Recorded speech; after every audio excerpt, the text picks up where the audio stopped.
Welcome to the Daily Freedomist Show. This is your host, Paul Gordon Collier. That's me down in the right-hand corner. That's an exact representation of exactly what I look like and what I'm wearing right now, obviously. Welcome to the show, coming at you live from the Black and Gold Freedomist channel here on the YouTubes. And make sure that you subscribe, like, share, whatever, comment, blah, blah, blah, blah, blah.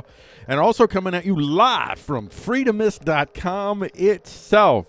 And if you go to Freedomist.com itself, you're going to see some stories that we're not going to be talking about today. Well, some of these stories on the top we actually talked about in the past, recently. For the sake of power and profit, American politicians and corporate billionaires sold us out to fascist China. Won't be talking about that today. Taliban offensive launched across Afghanistan as U.S. prepares to withdraw, sort of. Won't be talking about that today. Won't be talking about plane crashes in the Mississippi home killing 4. That was yesterday's news, and I do want to say that that is a story that has a lot of, well, it's got a lot of clicks on our site at least, and it's one of the top 3 or 4 stories. And the reason I didn't talk about it, it doesn't fit the tenor of the show in general. But we do cover news like that on our site, breaking type news like that. And then we have Biden and DHS looking for a loophole to allow private companies to spy on Americans in violation of the Constitution. We talked about that before, I think. And Canada jails father for public disapproval of child's gender transition. We won't be talking about that one either. And also this one, thanks to inkjets, you might be able to customize and deliver your own therapeutic drugs. Those are just some of the stories that we won't talk about. If you want to see these stories and read these stories, you be sure to go to the Newswatch page. And if you scroll down the Newswatch page, you'll get all kinds of links to all kinds of stories that we don't get to talk about because we don't have enough time. We only talk about 6 stories on this show, sometimes 7 when my brother, the editor of The Freedomist and my identical twin, writes something that's pertinent to the show. And he hasn't done that lately. So, comment down below if you want to hear more from him, because I know I do. So I also want to point out here, if you go to the Newswatch page, a feature that we've added, we've been basically aggregating news links on the main and producing news link reports in essence, but we're adding another feature, and this is as we go along. We're going to keep adding layers to what we're doing as we get parts down, because we've only been consistently producing content on this project for, this is the 4th week, so we're still in the early stages of fully developing exactly what it is that we're going to be providing. But right here, I want to look at briefs. So if you go down to the bottom, you'll see briefs. These are where I take a little news blurb and then I write a little bit of commentary on it. And I'm trying to do 8 of these a day. Now, I do want to warn you that tomorrow, it's still in flux. And I think it's more likely than not that I won't be doing a show tomorrow because I'm going to be going on a trip and I'm going to be leaving early in the morning. And I'm not 100% sure yet, but I believe I'm going to be leaving probably before the show is scheduled to air. So we won't be doing a show tomorrow, but we will be back Monday, although there's no guarantee I might actually have a show done tomorrow, but probably not. So with that in mind, let's get ready to do the show. It's time for the show part of the show. Not the show part of the show, the show part of the show. And we're going to begin with this story right here. Let's get let's get it. Let's do this. Let's do this. Virginia Tech faces lawsuit after soccer coach benches woman for standing for the national anthem. This is Virginia Tech soccer. Black Lives Matter. Kirsten Hennig, Charles Adair, and I'm going to call this story. I have a really nice title for the video version of the story, which I'm recording right now. Virginia Tech demands female soccer players don't stand for the Pledge of Allegiance. Virginia Tech soccer. Black Lives Matter. Kirsten Hennig, Charles Adair. And this is Virginia Tech hates the national anthem. That's really what it comes down to, which is not a good sign when you're a publicly funded school and you hate the national anthem. It's not good at all. Virginia Tech soccer coach benches woman for refusing to support BLM. and this is my commentary. This is a brief, and this is a very popular story. That's why this is the most popular story from yesterday, so that's why we're talking about it. It is now considered cancelable to stand for the national anthem, at least if you play soccer for Virginia Tech. It seems one fascistic, and I don't know if I want to call them fascists, so I'm trying to say fascistic. They're certainly in the fascist type of mindset, I'll say. Bellicose coach has decided to use his considerable power advantage and BLM support privilege to demonize a female soccer player and remove her from any opportunity to play a team sport in the college of her choosing. This is not an American, folks. I mean, he's an American citizen, and I don't want to deny his American citizenship, but he's not an American in the ethne sense of the word, in the nation sense of the word. And we are an ethne, not a biological ethne. We are an ideational ethne in which we all share one king, and that king is the Bill of Rights. If you're Christians, your one thing is Christ, and if you're Christians in the natural here, I don't really like the word, I say civic. In the civic, the one king that we can all agree upon, believer or non-believer alike, is King Bill, the Bill of Rights. This person clearly doesn't stand for that. This is a man who is far more aligned with Chairman Z than Thomas Jefferson and should not be coaching or teaching in any American school. And I should have qualified that. Any American publicly funded school. Not necessarily any American school.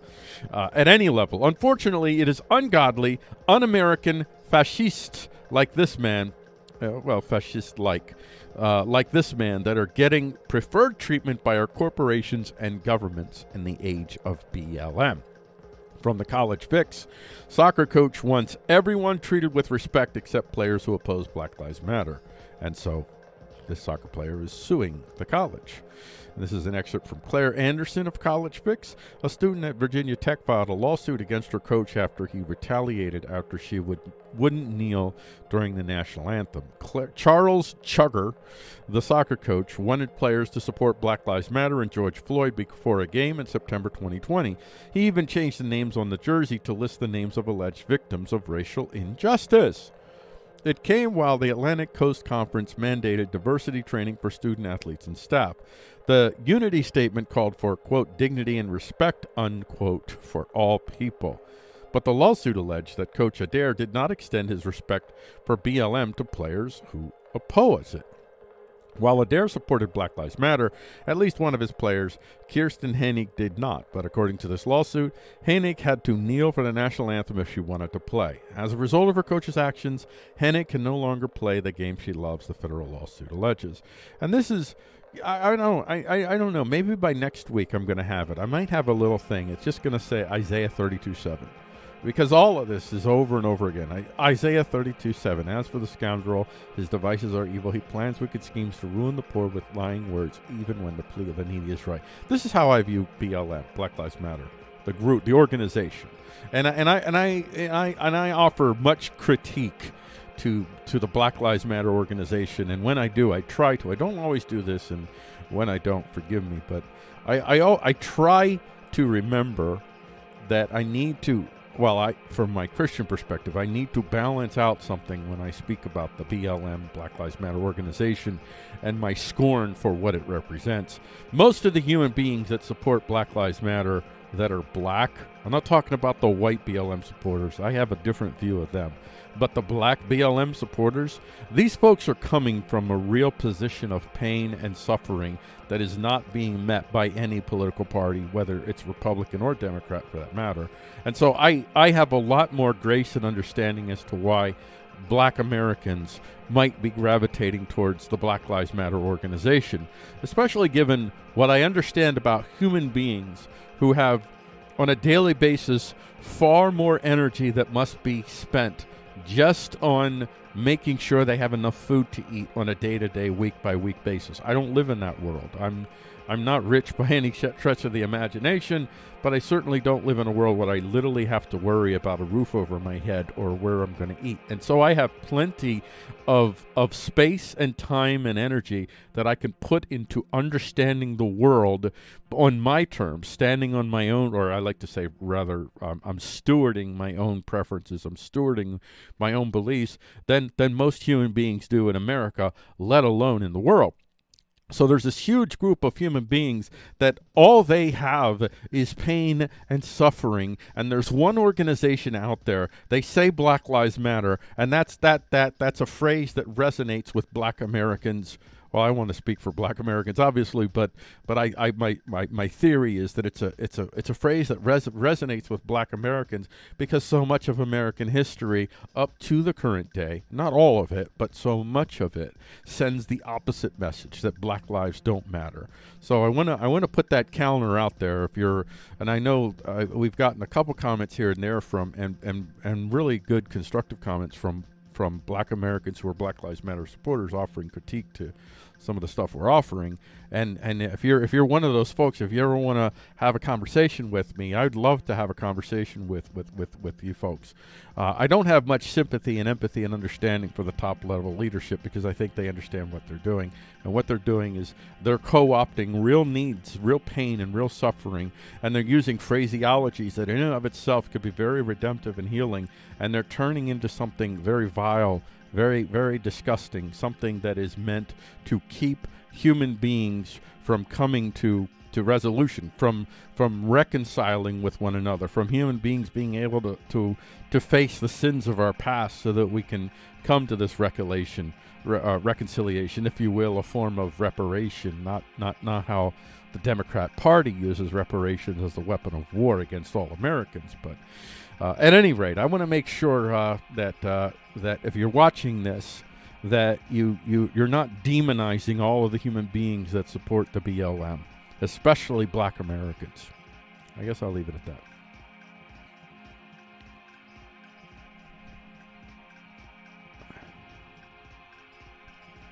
Catholic bishop calls on ban of abortion supporting politicians receiving communion.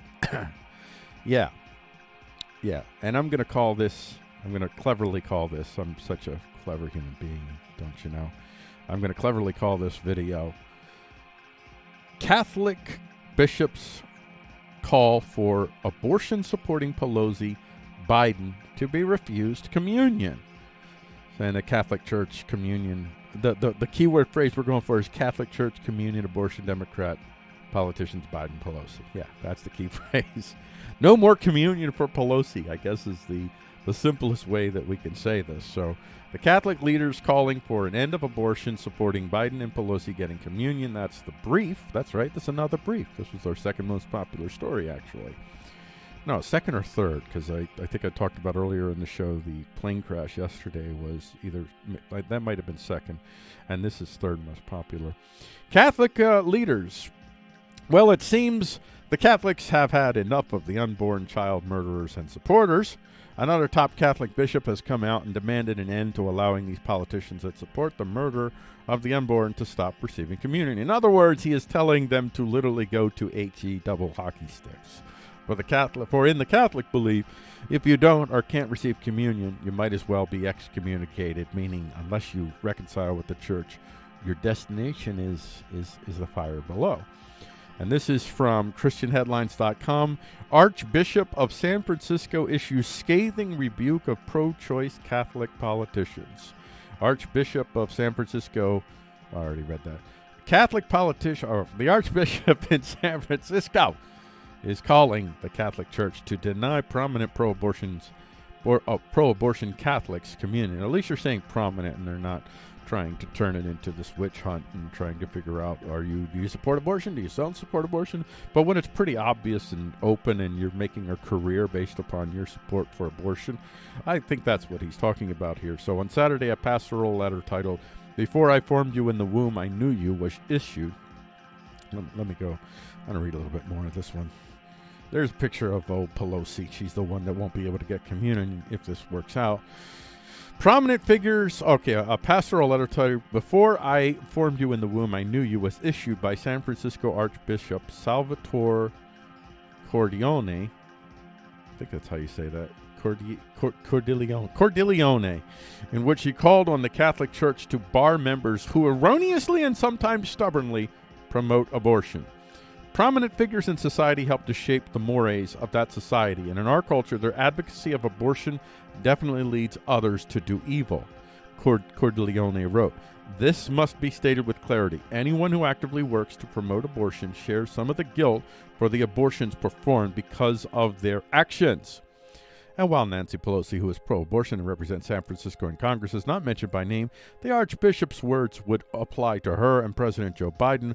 Both are Catholic pro-choice politicians. And I think this is more triggered by Joe Biden now being the president. So when you have the president of the United States, which is representing himself as a Christian, in this case a Catholic, and he is proclaiming that abortion is good, well, I mean, he's not saying abortion is good. He's saying choice is good, but really that's saying abortion is good. Well, then, yeah, I think the Catholic Church has to reconcile itself to figure out what they're going to do with folks like that who are, what by their standards, clearly outside of the orthodoxy of the Catholic Church. They're in apostasy, as they say. Because we are dealing with public figures and public examples of cooperation of moral evil, this correction can also take the public form of exclusion from the reception of Holy Communion, Cordileone said. And I know abortion is it's a complex issue, and we should look at it with some degree of nuance and sophistication, as they say. And within the civic, there should be some, maybe, I don't know. I don't want to speak so much to the civic as much as within the confines of my Christian faith and the Catholic and their Christian faith, that abortion is the fundamental, well, it's the fundamental example of how people who have take advantage of those who have not. This is where the most vulnerable, the most disenfranchised in our society is the unborn, the human beings that are yet forming. And we have to create, it's kind of like what had to happen with slavery. In order for slavery to be justified in America, because of our faith, we were predominantly a Christian nation, and I don't mean theologically like we're a theocracy, but in terms of most human beings identified as Christian, and I think they were falling far closer to an authentic Christian faith than we are today, even amongst those of us that claim to be Christians, that they had the Christian faith, and they also had the Bill of Rights. They had the Constitution, the Bill of Rights, this fundamental understanding that all human beings are made in God's image, and therefore we have to treat human beings as we treat ourselves, with equality and justice, no social. We don't need the word social. Social is a horrible word to put in front of justice. That's a whole other story. But what we did was we invented these terminologies and conditions that would subhumanize the whole black quote-unquote race, so that we could still live within our Christianity and our Bill of Rights while we were yet advocating for the murdering and slaughtering and wholesale enslavement of a whole human being group that is no more or less than any other whole human being group. And this is essentially what we're doing with abortion, because we still have fundamentally, we have a lot of, we're still fundamentally Christian. I put that in quotes. And we still fundamentally believe in the Bill of Rights, and I put that in quotes. So what do? You basically create terms and conditions in which you subhumanize the unborn. It's ungodly, and it's also un-Bill of Rights. You do not punish one human being for the sins of others, and this is what abortion justifiers use. They say, well, what about the case of rape? Well, the child didn't rape you. What about you're going to tell a woman that she has to give birth to a child? Yeah, because not giving birth to a child means the child is dead. If your action is going to take the life of another human being, there's no justification for that unless that human being was trying to kill you. And that child is not trying to kill you. When we're talking about issues that have to do with real healthcare issues where a woman could die by giving birth, well, that's the only area where there's some space for us to have conversations. But outside of that, no Christian should in their right mind support abortion in any way, shape, or form. And no government that supports abortion is right in the eyes of the Lord, because you are fundamentally, you're killing the sojourner, because these unborn children are, in a manner of speaking, they're sojourners coming into the land. You're killing the sojourner. You're killing the poor and the needy, because there's nobody more poor and more needy than an unborn child. So there's no justification for abortion. So I applaud the Catholic Church, and I hope that everyone in the Catholic Church and all the other churches get on board with this whole notion.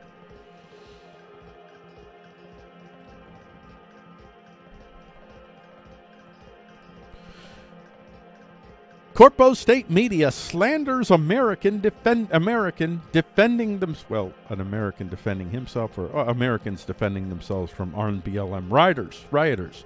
And I'm going to call this video, "Pull a Gun on BLM Protesters Wielding Guns, and the Corpo State Will Hate You." Black Lives Matter armed resistance demonstrators, Breonna Taylor, Churchill Downs Restaurant. That's the whole key phrase that we're going for. Don't defend yourself from BLM. That's the bottom line. And I said in an earlier video where I offered the caveat to all those Americans out there, specifically Black Americans out there that are part of the BLM movement. I understand, well, somewhat. I can't fully understand, obviously, but I understand to some degree why this is an appeal for you. I understand why you're marching. I understand even why you're burning police cars and setting businesses on fire. This doesn't mean that I'm going to say that it's justified. It's not justified what you're doing. And you are being manipulated by white, predominantly white billionaires to work against your own interest. I will offer that to you. But I do want to make it clear that I have a lot of empathy and a lot of understanding, such as I can, for the human beings that happen to be black that find themselves in support of BLM. So I want to offer that caveat before I go forward. Black Lives Matter. Armed protesters faced down by armed American.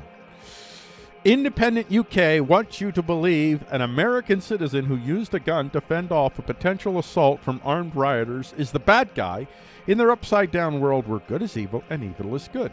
Rioters marching through Churchill Downs raided businesses armed to the teeth, brandishing weapons and lobbing hateful epithets at customers.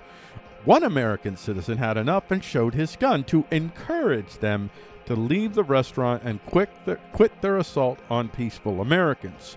They were marching in protest of the Breonna Taylor killing, and that is I'm going to say, for me, based on what I know, and getting true facts and true information from anybody is awfully difficult. So I understand that some of you might not agree with this, but I do believe that that was an unjustified killing. And so I believe their march is, just the protest march in and of itself is justified. Going into businesses, intimidating human beings with guns, that's another matter altogether. And anybody that's doing that, if you're, whatever your cause is, whether it's a conservative or a Black Lives Matter cause, whatever it might be. If you're going around guns marching down the middle of the street, I got no problem with that. But if you're taking your guns, your open carry guns, brandishing your open carry guns, and you're going into places of business, that is meant to intimidate. That is meant to terrorize. And that, there's no justification for that.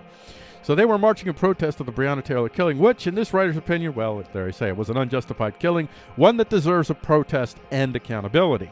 But nevertheless, it doesn't give you a right to raid businesses brandishing weapons in menacing ways. This is America, not the Weimar Republic.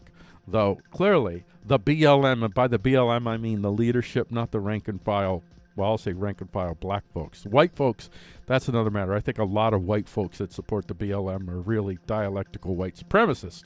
So I don't have nearly as much understanding and empathy for what the white Americans represent that support the BLM.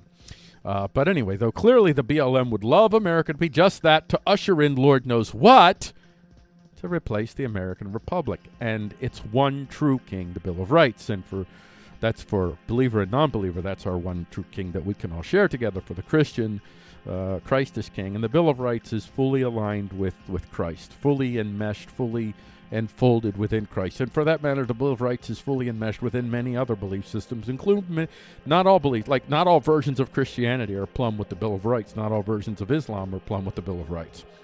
And this is from the Independent UK. I guess I made that clear when I wrote. Diner brandishes, this is the title, Diner brandishes gun at BLM protesters during demonstration over police killing of Breonna Taylor. This is a hateful. This is a foreign power that is reaching into the American audience and is seeking to undermine American stability, seeking to stir up more hate and more division, more chaos, more terrorism. Whoever wrote this article, shame on you for that title. Now, read the article itself. It's not quite as bad as the headline, but that's an old trick too. What you do is, most human beings are just going to read the headline, and that's where your propaganda is taking place, right there. The propaganda takes place mostly in the headlines. Even if you write something reasonable afterwards, your intent is delivered in your headline. Now, I don't know. In some places, the writer doesn't necessarily write the headline. So I don't know if the writer chose this headline or not. But this headline is evil, violent, and disgusting. And this is Marusha Mufatser who wrote this. And again, I don't know if Marusha, if you wrote this headline, shame on you, repent of your sins. The demonstrators were marching to Churchill Downs on Saturday to demand justice for Breonna Taylor, who was shot dead by local police in a botched up drug raid last year. And I kind of, that's how I kind of see it. And yeah. Well, anyway, the diner was eating at upscale French. You had to add this. See this upscale thing? This is meant to point this in a certain way, which is basically, well, they're well off. So, we can look at them as being subhuman if they're well off. And, in scriptural standards, we're not to have uneven scales. We're not to have uneven justice. That means that we don't show partiality to any group. That means we don't show partiality to the poor any more than we do the rich. This is showing partiality to the poor. This is godlessness. The diner was eating at upscale French restaurant La Chase when he confronted at least 50 BLM protesters and pulled out a gun. Alicia Smith, the local police spokesman, told the media that multiple armed protesters entered a restaurant property, which included outdoor dining space. The footage captured by a local reporter of the gun-wielding diner soon went viral on social media, and I'm sure now this diner is being faced with the potential of being canceled, and corporations will march lockstep with the Weimar Republic-like mentality of the people behind such hateful actions. So, and I didn't see the video itself, and it's not really well. I'm willing to bet. I didn't see the video, so I could be wrong. But I'm willing to bet that most of these people were most likely white people, because it's mostly white people who are the most aggressive, who are the most hateful of the BLM rank and file. And that's because, in my eyes, white Americans that are supporting the BLM, they know what they're doing. They know that they're co-opting a just cause and turning it into hate, so that the very people that they allege to be protecting are becoming they're stigmatizing them. They're perpetuating racism, and it's because they're racist themselves, because they're dialectical white supremacists. I'll end it with that.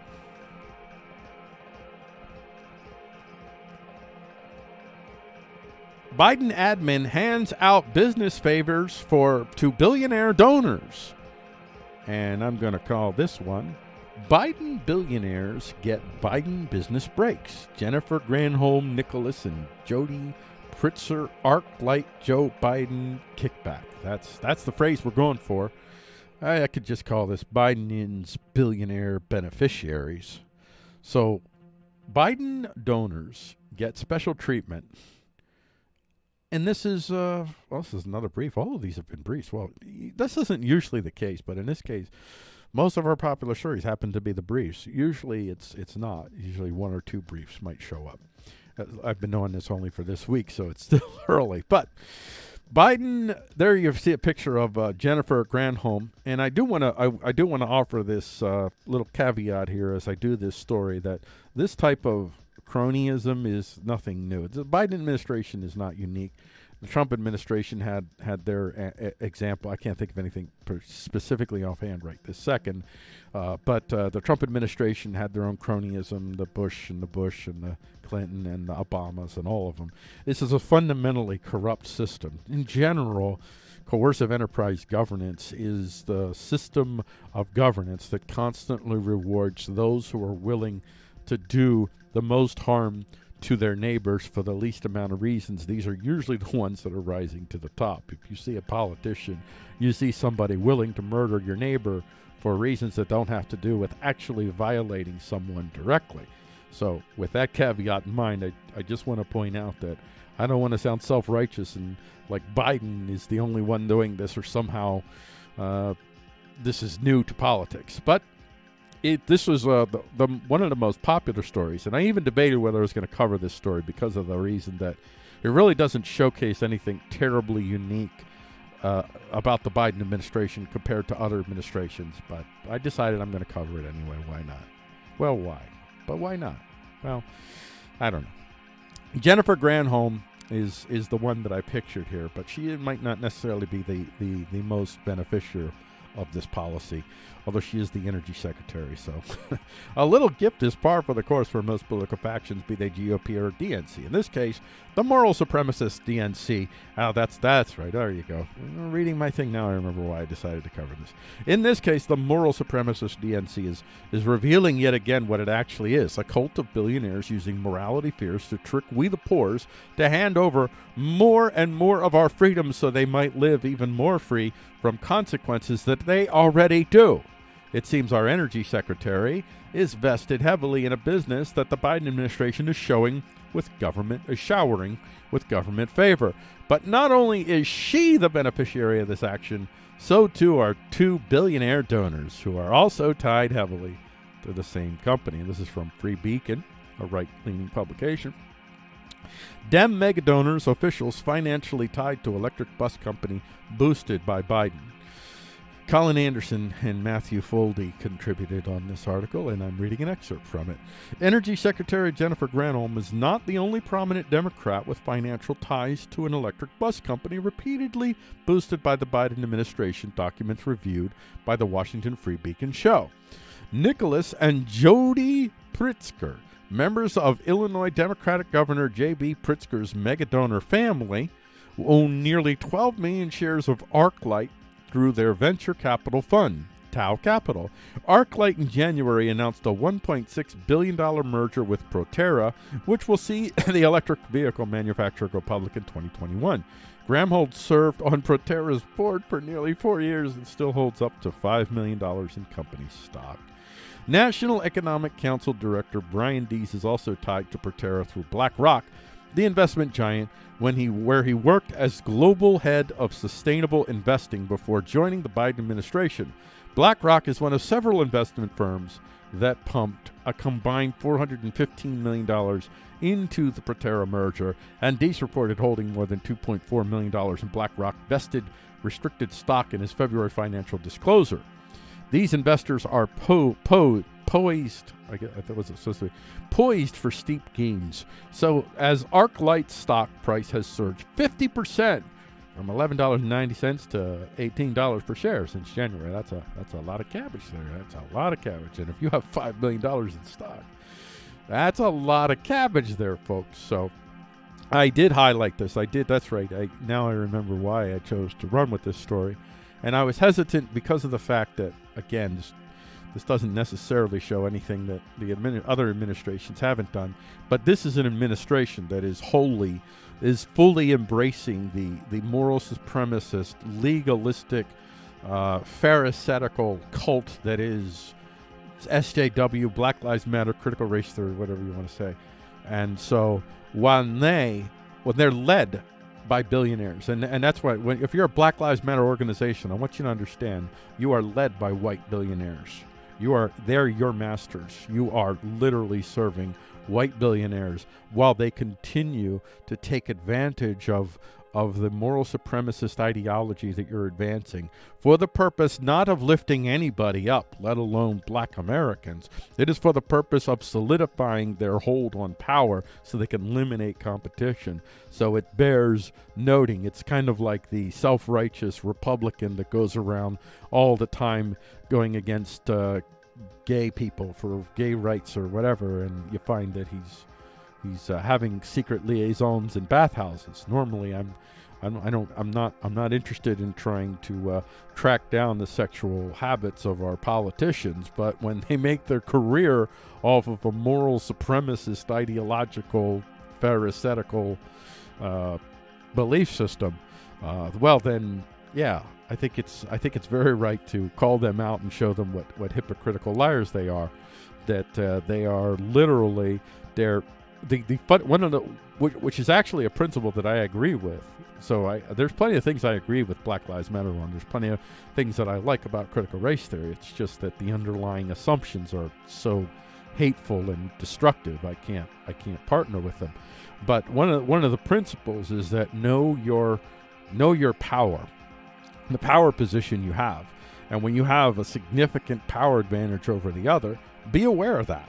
In Christianity, it can be really summed up in the idea that Christ says, I give you a new command, love one another as I have loved you. If you love people the way that Christ loves us, if you're in a position of leadership, your job is to wash the feet of the others. So you get this constant flipping of power when you simply, as a leader, as a person in a power advantage, when you're in a power advantage situation with someone, you're seeking to lift the other up.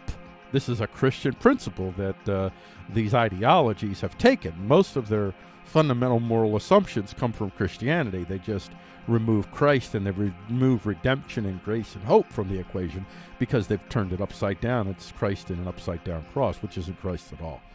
So I think I'll end it with that.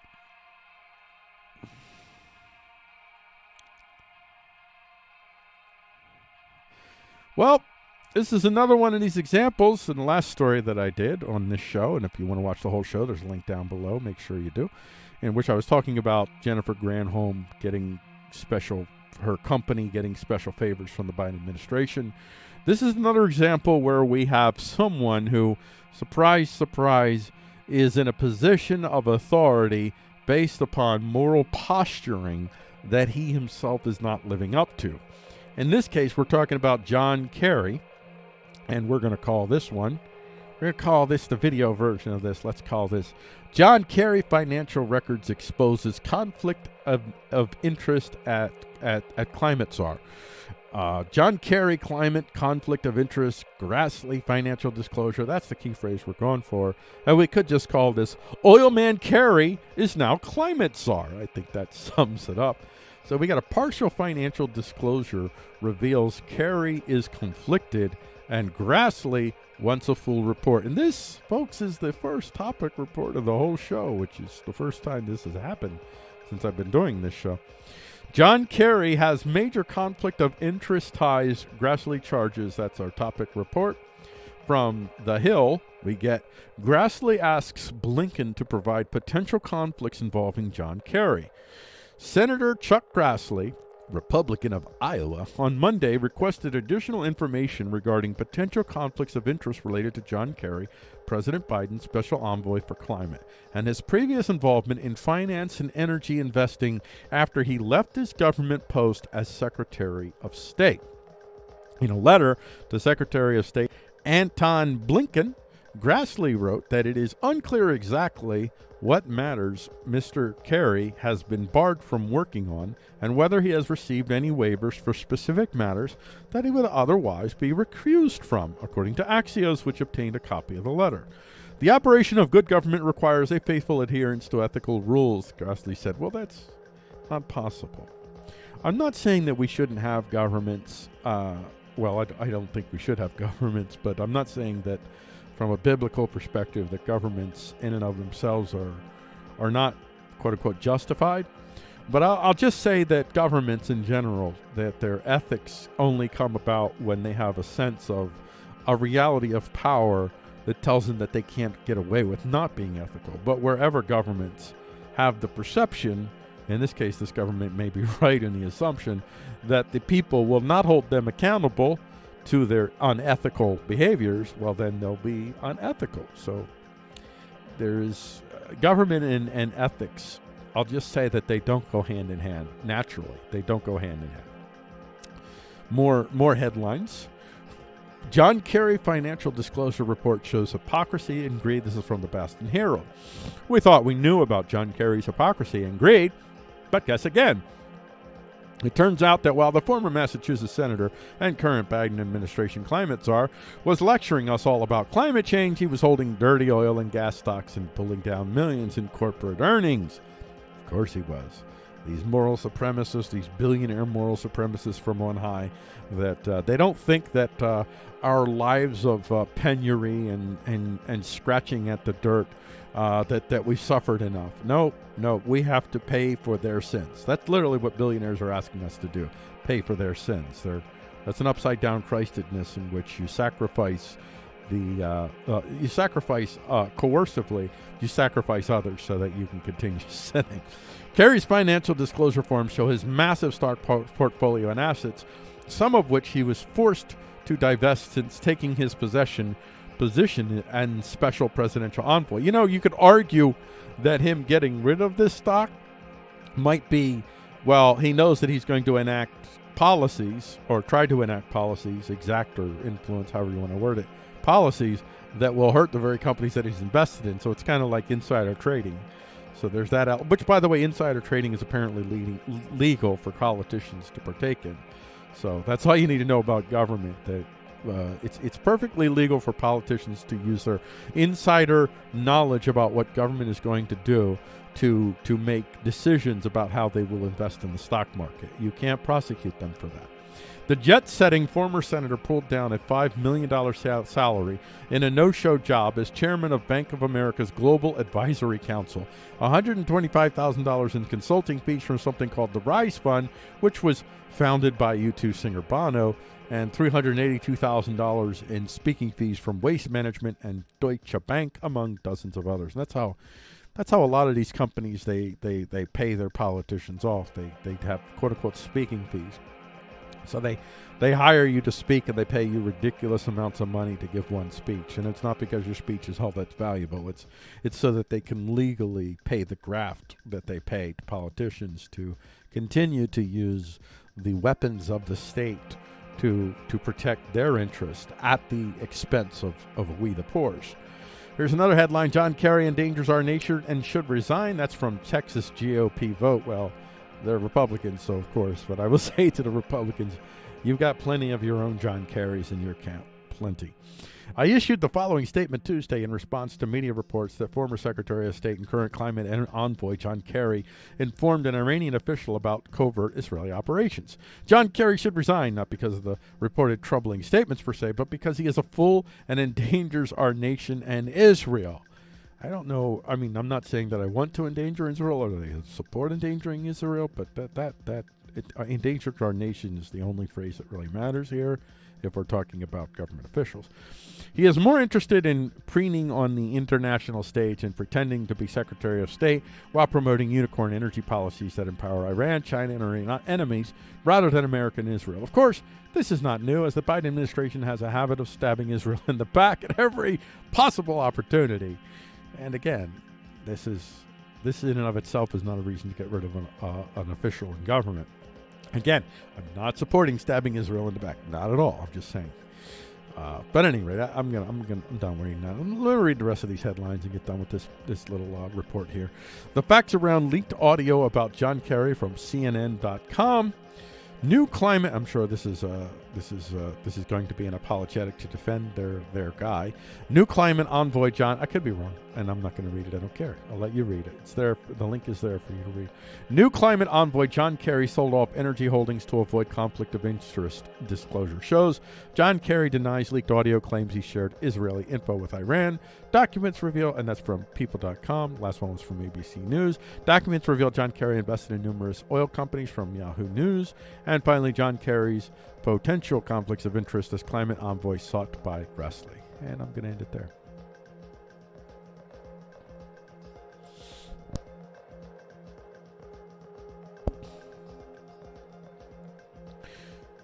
Well, I'm going to call this video Newsweek wants Jake Paul canceled for interviewing Donald J. Trump.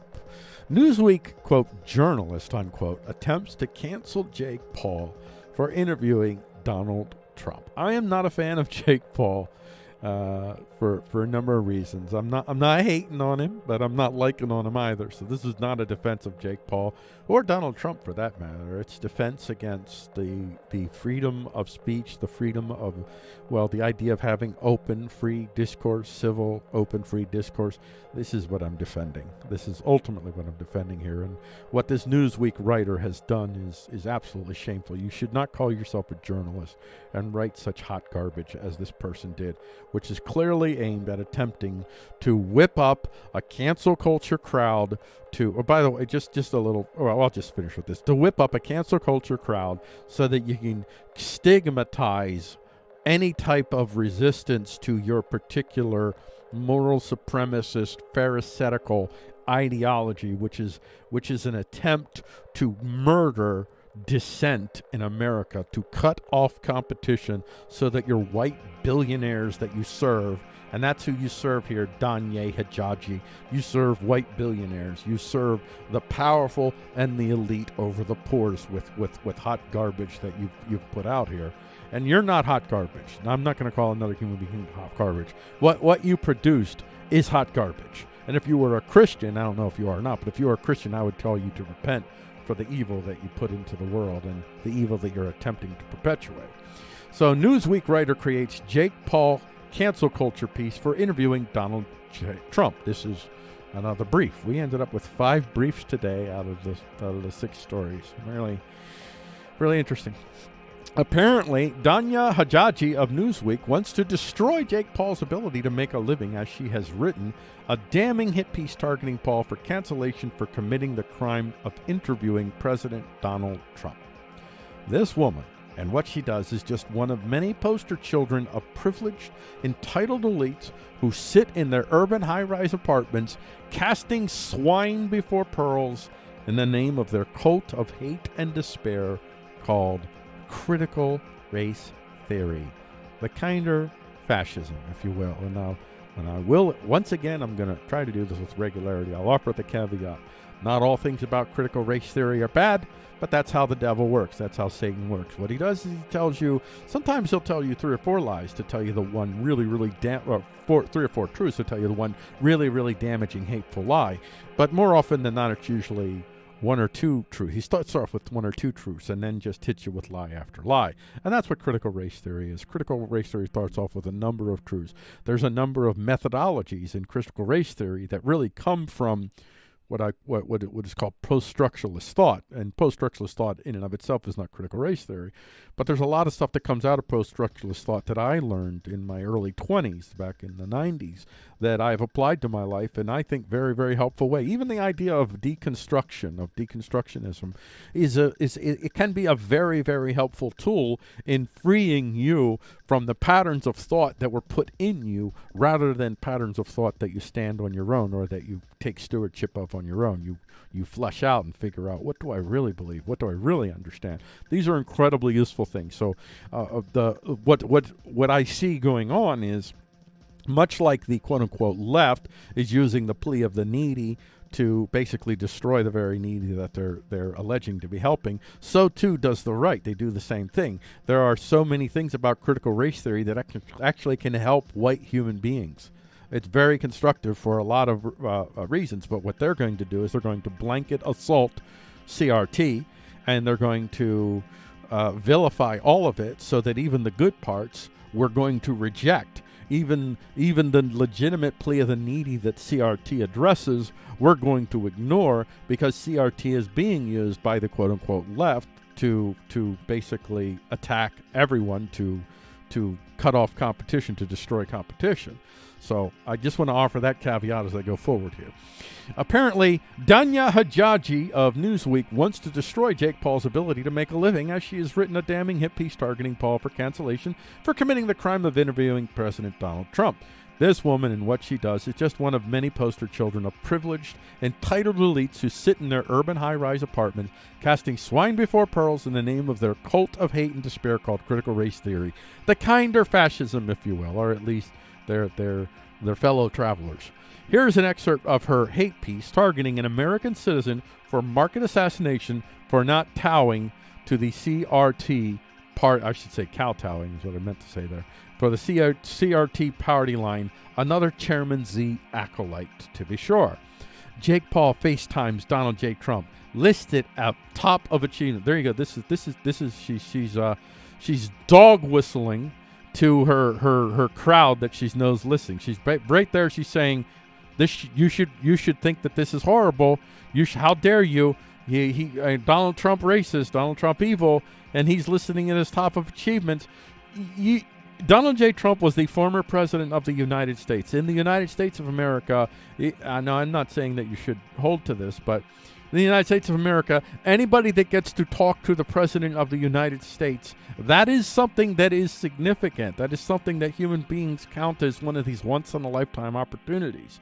I think that's all that Jake Paul is suggesting there when he calls it his top achievement. He's not endorsing everything about Donald J. Trump. But she wants you to believe that, and she wants you to hate this man just for talking to another human being that her little cult deems to be untalkable, because she views herself as being morally superior to everyone else. She is without sin. When Jesus said, when the woman was going to be stoned for adultery, let he who is without sin cast the first stone, throw the first stone, she would have started hurling away at this adulteress. She would have murdered this woman right away because she thinks that she doesn't sin, clearly. Jake Paul, the YouTuber who once called COVID-19 a hoax. There you go. And most news, fake. There you go. See this? This is right there. She's couching him. She wants to make it clear he's a bad, evil person. Has proudly... There's that. Why she used the word proudly? Because she wants you to associate, white pride, white supremacism. She's calling him a white supremacist. This is all dog whistles. So many dog whistles in here. The quote-unquote left points out dog whistling, but they got plenty of their own. And when they call them the quote-unquote left, they call them the quote-unquote left because they're not. They're right-wing fanaticals. They are not left-wing at all. They are not the left that I understand. When I read Marx and Engels and other leftist thinkers, I don't get leftism in anything that they're doing anymore. Has proudly revealed he has spoken to former President Donald Trump over FaceTime. In a series of Instagram photos posted on Tuesday, Paul, aged 24, got to put that little thing, he's just a little young whelp there, what does he know? Shared a screenshot of his call with Trump, as well as, and also to point out that, his influence over young people. So it's another reason to cancel him, because, he's got ungodly influence on young people. So end it. Shared a screenshot of his call with Trump, as well as a picture of himself posing with a whiteboard. Apparently, no, whiteboard. See, you have to say whiteboard. That's another dog whistle. I want to get that white supremacism connotation in there. Apparently listing perceived achievements over the past 2 weeks. The first item on the list reads, FaceTimed Donald Trump. Shame on you. And Danya, if God in his mercy finds a way to get you to see this video, Danya, I would dare you. I would triple dog dare you to come on this show live, and I will talk to you and I will tell you what a horrible sin you've committed here and why it is that you're an elitist woman who is murdering the very poor that you think that you're supporting. And I think I'll end it with that. And for that matter, I think I'm going to end the whole show with that. You have been watching the Daily Freedomist Show with Paul Gordon Collier. That's me, coming at you live from the Black and Gold Freedomist YouTube channel. Be sure you subscribe to both the Black and Gold Freedomist YouTube channel as well as the White and Gold Freedomist YouTube channel. The Black and Gold Freedomist YouTube channel is where we put our live streams, and sometimes we put other short videos on there, but not often. And the White and Gold Freedomist YouTube channel is where we put our top most popular, well, the stories that are the most popular, that we put those on that channel. And then we have our Auction Botsa YouTube channel, and I do 6 videos a day, so I don't want to put 6 videos on one channel. So be sure you subscribe. Well, Auction Botsa is not our channel, it's a partner channel. It's actually my channel, but I'm working for Freedomist, and so we use that. I use that channel too. And subscribe to all 3, and all the links to all 3 are down below. And be sure that you visit the Newswatch page. Go to freedomist.com/newswatch, and you can also just click on the right-hand corner for Newswatch page. You can scroll down. You can see all kinds of stories that we didn't get to talk about today. And in addition to that, you see on the very top, you see that right there? The Capitalist Manifesto, the End of Class Warfare Towards Universal Affluence. This is by Ralph Benko and William R. Collier Jr. William R. Collier Jr. is my identical twin, and he is also the editor of The Freedomist. forwarded by George Gilder, and George Gilder is a very well nationally, internationally represented futurist, so it's quite a coup that they got him to write the forward. And the Capitalist Manifesto is essentially about how capitalism, it isn't just the invisible hand in the market. Capitalism doesn't work if the people who have the power don't view other human beings as having agency and, if you will, divinity in and of themselves. They are made in God's image. We are all made in God's image. And when you don't view human beings as being made in God's image like yourself, then you tend to basically become pure profit. It's all about profit. Then all of the attacks that the traditional left makes on capitalism makes sense. That type of capitalism, the way they attack it, that makes sense. The capitalism that has morality, that has human beings that treat other human beings with dignity and respect, that capitalism is radically different than what you see today. They call it, what you see today is basically crony capitalism. I call it market authoritarianism, and that's what we live in now. We live in a world where market authoritarianism rules supreme.